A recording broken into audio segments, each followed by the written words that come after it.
By the way, এটা হচ্ছে আমার আজকে লাস্ট ডিউটি ক্লিয়ারেন্স পেপার। তো দেখা যাক কী হয়।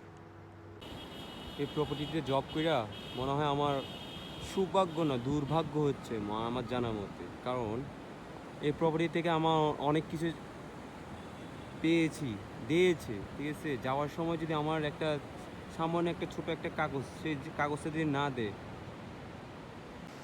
তাহলে অনেক খারাপ লাগে। কারণ এত বছর এখানে কাজ করার পরও যদি এটার আমার যদি কাগজটা যদি না দেয় কী করব? এখন আমি তো জোর গলা বড় গলা বলতে পারবো না, কারণ যে সিস্টেমটা কি বলবো, ভাবছিলাম এখানে এসে অনেক কিছু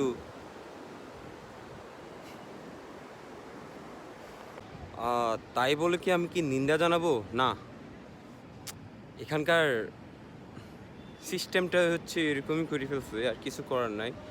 বাট কিছু মনে করেন না স্যার, একটা কথা বলবো, আগামী 10 বছর লাগুক বা 5 বছর লাগুক, কিছু না কিছু একটা করব, আপনাকে দেখাবো আমি।